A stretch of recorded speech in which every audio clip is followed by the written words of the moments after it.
Growing up, I always felt overshadowed by my older brother, John. Just a year apart, he was the golden child, while I was the family's afterthought. From a young age, he made it clear that he thought he was better than me. He would beat me up, take my things, and treat me like I was invisible. Whenever I accomplished something, he would find a way to belittle it. I often wished I could escape from the constant bullying and favoritism. So, as soon as I turned 19, I moved out, desperate for a fresh start. I found a home with my uncle, a retired police officer, who welcomed me with open arms. He had always been the supportive figure in my life, contrasting sharply with my own family. When I moved in, he gave me his old Crown Victoria, a car that had seen better days but still held a special place in my heart. I felt a sense of freedom as I drove that car around town, a stark reminder of the life I was leaving behind. However, little did I know that my brother would soon become a thorn in my side once again. John couldn't stand that I had a reliable car while he struggled with one junker after another. He had already gone through 4 old cars, each one breaking down at the worst possible moment. Meanwhile, my Crown Vic just kept running, which only fueled his jealousy. I remember one night when I was washing my car, and he pulled up next to me, visibly fuming. "Why do you get to have that car?" he snapped. I shrugged it off, trying to ignore his bitter remarks. It all came to a head when John asked to borrow my car one day after he crashed his latest vehicle into a pole. I had a bad feeling about it, a gut instinct telling me to say no. "You can't drive my car, John. You know how you drive," I told him. He erupted, calling me entitled and selfish for not helping him out. I stood my ground. After all, I needed that car for work too. My parents tried to convince me to lend it to him, but I refused to budge. I didn't trust him, and I wasn't about to let him ruin my only means of transportation. A few days later, I returned home from work and noticed my Crown Vic was missing from the driveway. My heart sank as I frantically searched the street, hoping I was just mistaken. I called John, but he didn't answer. Then I called my parents, hoping they would have some answers. They initially denied that he had taken it, but when I threatened to call the police, they reluctantly admitted the truth. John had taken my car without asking. Rage boiled inside me as I realized I had been right all along. "Get him to bring it back immediately, or I will call the cops," I warned my parents. They labeled me a jerk, but I didn't care. I was tired of being treated like I didn't matter. Within 30 minutes, John finally returned, looking sheepish. I demanded to know how he had managed to steal my car. He held up a set of keys he had ordered online, keys that worked on multiple vehicles. My stomach churned at the thought of how easily he had breached my trust. "Stealing my car is not okay, John," I said, my voice steady but filled with anger. "If you ever do that again, I will press charges." I thought I had made my point clear, but John just shrugged it off and had the audacity to ask for a ride home. I reminded him that he had left me in the cold after stealing my car.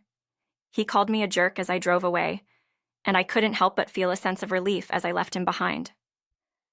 After that, my uncle took action and installed a tracking device in my car. I felt a mixture of gratitude and dread. I was glad to have some level of security, but I also worried about what John might do next. Christmas came, and I celebrated with my family, trying to enjoy the holiday spirit. The roads were icy, and I had to be extra cautious while driving. Little did I know that my caution would soon be tested in ways I never expected. During the Christmas party, I glanced out the front window and realized my car was missing again. Panic surged through me as I pulled up the tracking app. My heart raced as I saw that John was several miles away. I couldn't believe it. He had borrowed my car again without telling me. I called him immediately, my voice shaking with anger. "Where are you with my car?" I shouted. Everyone at the party noticed something was wrong. "Relax, I'll be back soon," he replied nonchalantly, brushing off my concerns. I warned him not to drink and drive, but he just hung up. As I watched the tracking dot on my phone, it suddenly stopped moving. My stomach dropped as dread washed over me. Moments later, my phone rang. It was John, and he was panicking. "I crashed your car," he exclaimed, his voice frantic. "I need help." I felt a cold wave of anger and worry crash over me. My uncle and I rushed into my parents' minivan, the tension palpable as we sped down the icy roads to find him. My mind raced with thoughts of what had happened. how much damage he might have done. When we finally arrived, my heart sank at the sight of my Crown Vic, nose deep in a snow-filled ditch. John stood next to it, looking miserable and guilty. My uncle was furious, and I could feel my own anger bubbling beneath the surface. "What were you thinking?" I shouted at John. He mumbled something about the icy roads, but it didn't matter. I was beyond angry. My parents wanted me to let it go, but enough was enough. "I'm calling the police," I declared. John begged me not to because he had been drinking, and I could see the fear in his eyes. But I was firm.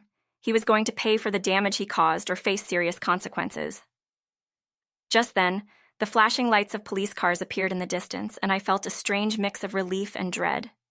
My parents tried to spin the story, claiming I was the one driving. I quickly corrected them, asserting my innocence. My uncle backed me up, and one of the officers recognized him. The situation escalated when the police asked John for his license. That's when we all discovered his license was suspended from a previous incident. The gravity of the situation hit me like a ton of bricks.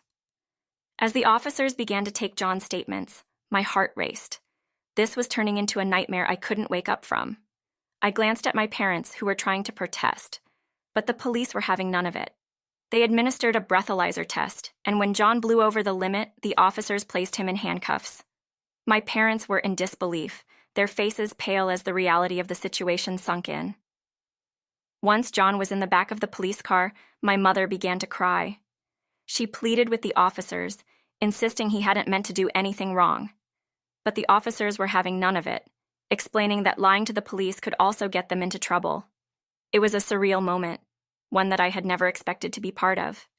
And yet, here I was, watching my brother face the consequences of his reckless actions. After the police left, my parents were silent as we drove back home. The Christmas party had ended in chaos, and the tension in the car was thick. My uncle had come with me to support me, but my parents' disappointment weighed heavily on my heart. When we finally got home, they sped off, leaving me and my uncle in a whirlwind of emotions. The next day, I learned that John had been released from jail. My uncle laughed as he recounted how the police had scared him with stories about prison life. John had returned home, looking terrified and shaken. The experience had clearly left a mark on him. He even wet himself while in custody, a fact that made my uncle chuckle but also worried me. Eventually, John apologized and promised to pay for the damages to my Crown Vic. He swore he'd never touch my car again, and while I wanted to believe him, I couldn't shake off the fear of what he might do in the future. When the tow truck pulled my car from the ditch, I was relieved to see that the damage was not as bad as I had feared. A new bumper, headlight, and grille were all that was needed. The days turned into weeks, and I tried to move past the chaos of Christmas. John kept his promise and paid for the repairs, and I was grateful that the body shop guy gave me a fair deal. However, it hurt to see my brother so eager to hand over his money, especially after the fine he had just paid for driving without a license.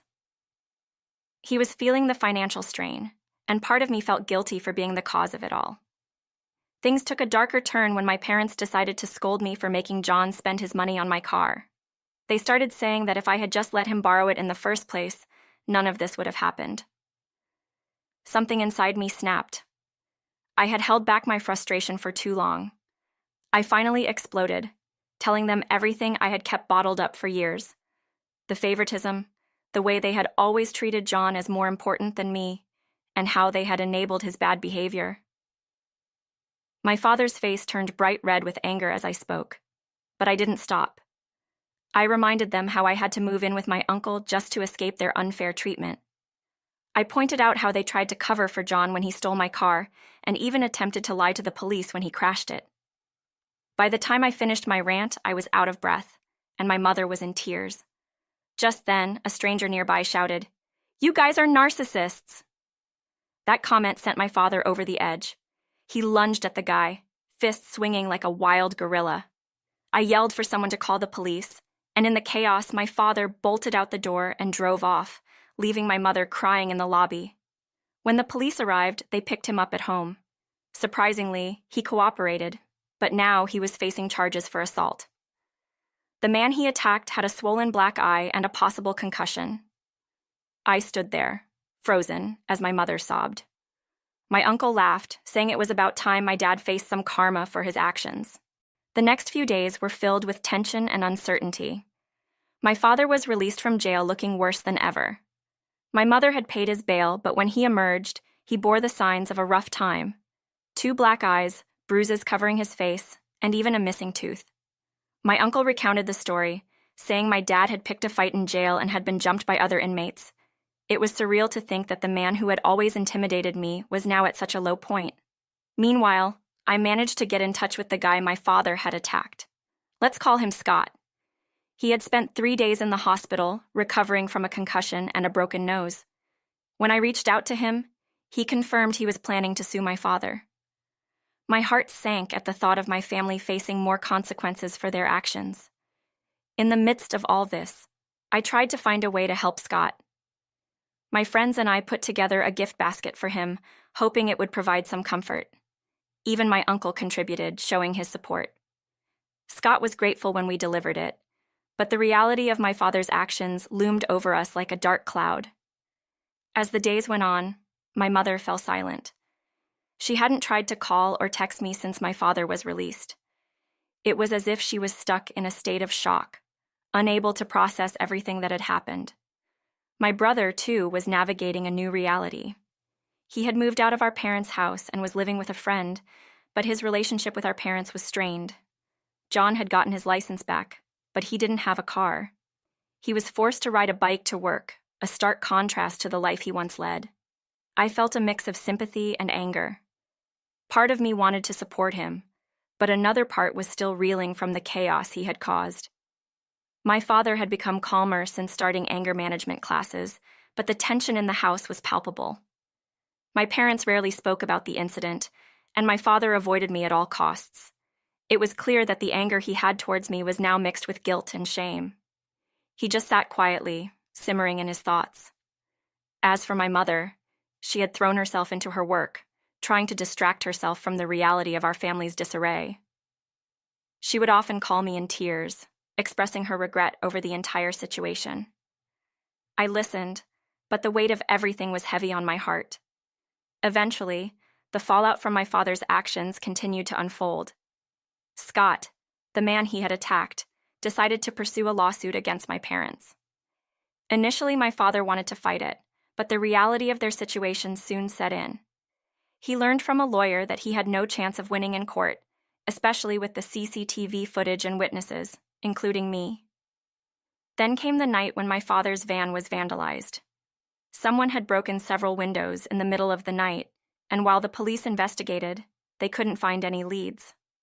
My father was furious, believing it might be connected to Scott. The stress of the situation took its toll on him, and I watched as he spiraled further into despair. Finally, after much back and forth, my father decided to settle the lawsuit in mediation. My mother had threatened to divorce him if he didn't back down, and that seemed to do the trick.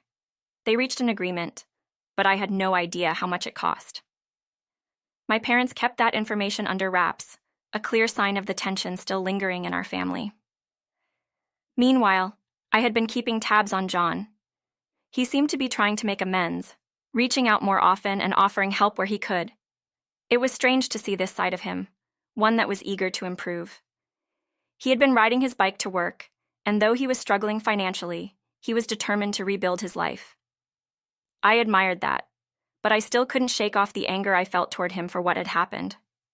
As for my father, he was a shell of the man he used to be. His anger management classes seemed to help a bit, but he remained distant and resentful.